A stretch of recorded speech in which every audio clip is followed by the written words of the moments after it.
Hello and welcome to ITV News. This is the calendar update. 4 more people were arrested today in connection with the investigation into a fatal house fire in Bradford. Bryony Gorwith, aged 29, and her 3 children, Dennisty, Oscar and Aubrey, died after their home was deliberately set alight in the early hours of August 21st. 2 men were arrested on suspicion of murder and attempted murder this morning, along with a man and a woman on suspicion of assisting an offender. A man arrested on Friday remains in custody, with another arrested at the scene, still critically ill in hospital.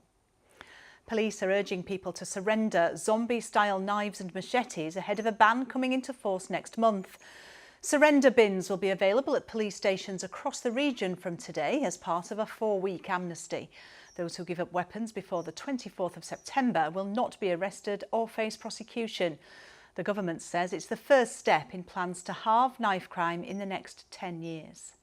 Really appealing to family members, parents that may have found these, where kids may have got hold of them. What we're trying to do is offer compensation for people to hand them in at police stations throughout the country where they can be appropriately compensated in order to try and encourage people to hand them over. A decade on from an independent inquiry into an unprecedented scale of child sexual exploitation in Rotherham, South Yorkshire Police says it has learned lessons. The J report revealed that at least 1,400 children in the town had been abused over a 16-year period.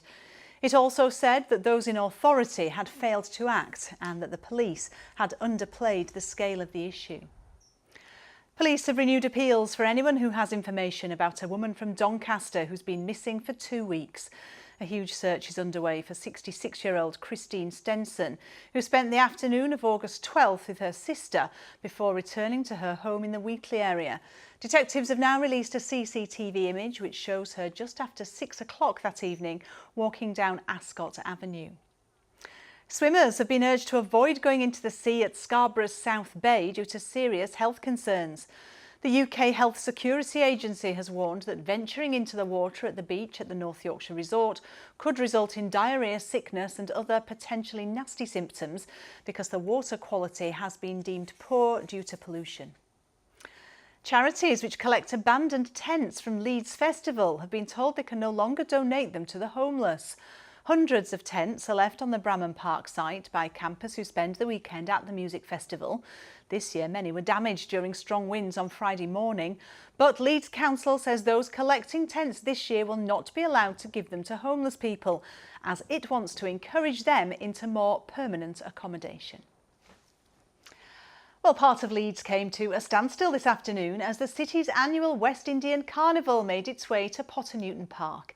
It's the biggest event of its kind outside London, with around 100,000 people lining the streets. Sarah Clark reports.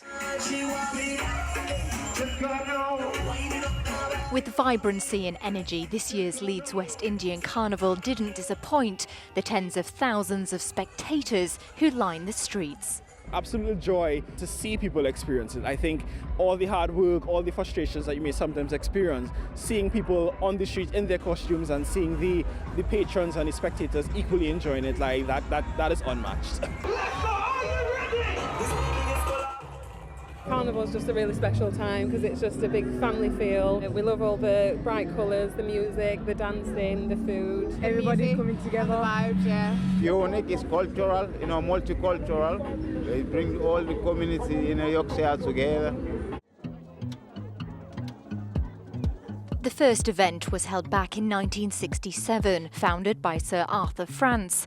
Now it's become one of Europe's longest running and most authentic Caribbean parades. I'm very proud because I was very lucky to be born in the Caribbean and I understood the history and the cultural heritage. And the hope is there will be another half a century of carnivals to come. You can see from the diversity around here, there's nothing as good as when different people from different parts of the world all come together. If we continue with the welcoming and loving spirit that we are, people of Leeds, this will continue for a very long time. Well, that's it from me. Emma Jesson's next with the weather, but from all of us here on the Bank Holiday team, bye-bye. Record highs forecasted. Tui, sponsors ITV Yorkshire Weather. Hello there, hope you're having a good bank holiday Monday. Puddin certainly looks to be having a good time there, and we haven't been doing too badly weather-wise either. It looks like this coming weekend is actually going to be pretty decent as well.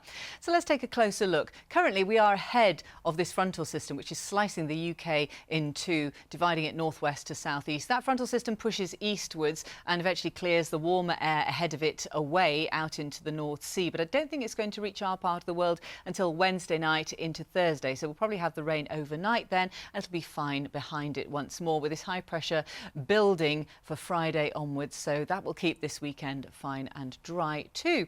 So over the next few hours it's largely going to be clear during the overnight period. The next system out to the north and west there starting to show its hand for the whole of England, but really not affecting our part of the world just yet. Might start to get a little bit breezier, and then we're into tomorrow. The sun's up on Tuesday at 7 minutes past 6, sets at 7 minutes past 8 in the evening. So again, not too much happening. I think this frontal system is just going to skirt around the periphery of our patch, so staying dry into tomorrow with some good brightness. We're still in this warm air sector ahead of the system, which just stagnates in situ really into Wednesday, but 24 is 75 Fahrenheit, and it is going to be a little bit breezier on Tuesday than today. So then overnight, staying largely dry for Wednesday. Well, I think much of the day is going to stay dry, fine, warm and sunny. You can see those showers on there, but actually I don't think the rain is going to reach us till the evening. It's going to be quite a hot day, 25, 77. Rain overnight, a bit fresher on Thursday, temperatures building from Friday. Bye-bye. TUI sponsors ITV Yorkshire Weather.